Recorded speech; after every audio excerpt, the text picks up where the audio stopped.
Normally, Big Air is a term reserved for high-flying skiers and riders, but today, dressed-up dummies will be the ones getting Big Air. Do you have any comment? No comment. Good evening. Celtic pride is alive and well. After being in perennial hibernation since the days of Bird and McHale, Celts fans can now take pride in their team once again, as they virtually go from league doormat to legitimate title contenders, thanks to the addition of a certain fellow with the initials KG. Good evening. Unless you've been living under a rock, you know that Kevin Garnett is the newest member of the Boston Celtics. Head coach Doc Rivers said that it all happened because of a trickle-down effect. Good evening. The Red Sox had lost 6 of their last 8 games at Tropicana Field, entering last night's action with the D-Rays. Lucky for them, they had a pitcher going who was 16-2 lifetime against the Rays, including 7-0 at the Juice Box. If Tom Brady is Superman to basically the entire NFL, then the Dolphins at home are his kryptonite. Entering Sunday's action in Miami, Brady was 2-3 lifetime against the Fish.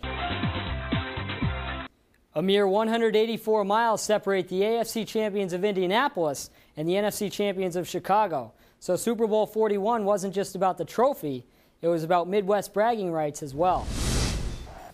Tony Dungy and Lovie Smith made history as the first ever African-American head coaches to make it to a Super Bowl.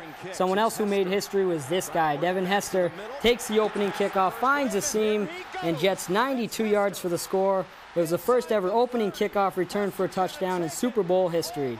Learning from their mistake, the Colts didn't kick to him the rest of the game. Peyton Manning here finds a wide-open Reggie Wayne 53-yard touchdown, and then came the sloppiness. Let's do some math here. It's the first ever rainy Super Bowl, so we have a saturated field plus wet hands plus a moist ball, and that equals lots of fumbles. In all, there were a combined 8 turnovers, 5 of them were cough-ups, and 4 of them were recovered by the opposing team. Rex Grossman wondering when the nightmare will end, but it doesn't, as he gets picked off here by Kelvin Hayden, who seals the deal for the Colts by returning this one 56 yards to the house. So the Colts can finally bring one home to Indy as they beat the Bears 29-17. Peyton Manning is your MVP with 247 yards and a touch. He gets to hoist that trophy, and he also gets a new Cadillac. Things have gone from bad to worse for the Celtics this year as they're still without captain Paul Pierce, and entering action against Miami, they were riding a franchise-worst 15-game losing streak. Shaq Daddy in town looking to make it 16 in a row for the Seas. Here he is showing off some range, or lack of it, as he airballs it. O'Neal would finish the night with 9 points, and Dwayne Wade slashes to the hoop and dunks it with authority. But Rajon Rondo counters and says, "I'll call that, and I'll raise you 10," as he takes this one coast to coast for the slam to bring the Green within 2 just before the half. Now we go to the third. Wally with a nice look down low to Big Al. Dunk you very much.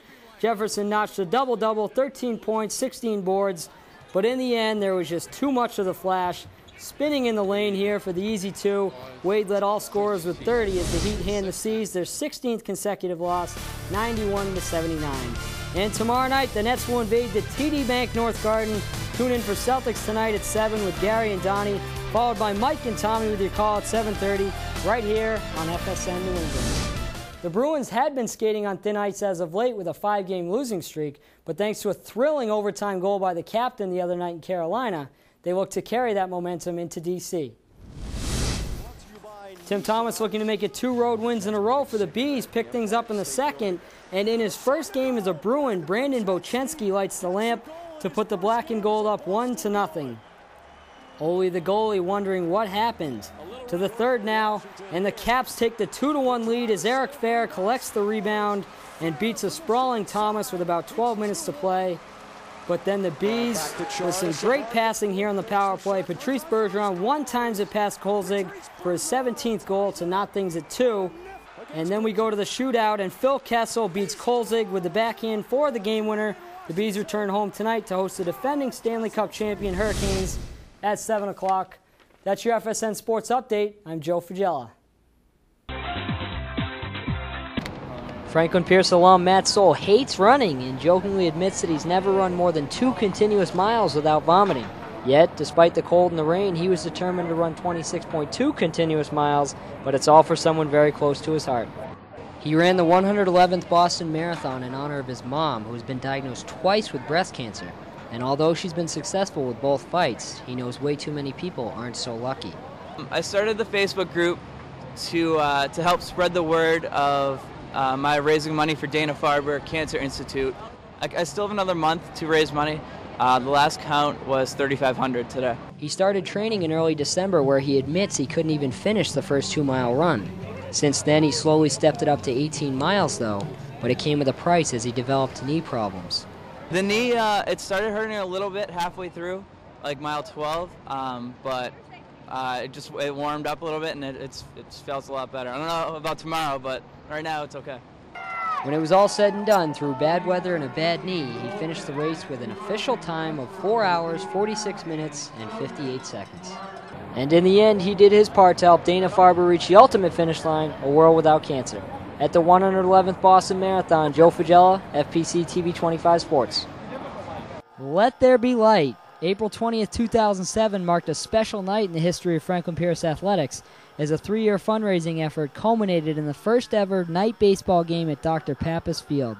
The total project costed about $80,000, so donations were vital to the success of it. We went out and met with some folks that we thought we could get significant donations from. We also sold some chair backs. We have 100 chair back seats. It's for $500 a piece. A record crowd of an estimated 1,000 fans came out to enjoy the festivities, and the first 100 fans who entered the ballpark received a free commemorative T-shirt.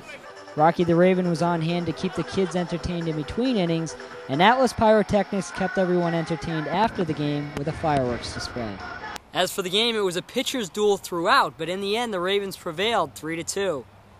Freshman Kyle Vasquez earned his first collegiate win by striking out 8 over 6 1/3 shutout innings of relief against a talented Southern New Hampshire lineup. After the first inning out there, struggled a little bit throwing strikes, a little bit nervous, but after that, settled down. So night baseball is here to stay, and the Ravens win again. For FPC TV 25 Sports, I'm Joe Fagella. Thank you for taking the time and watching my entire tape. I look forward to meeting you for an interview.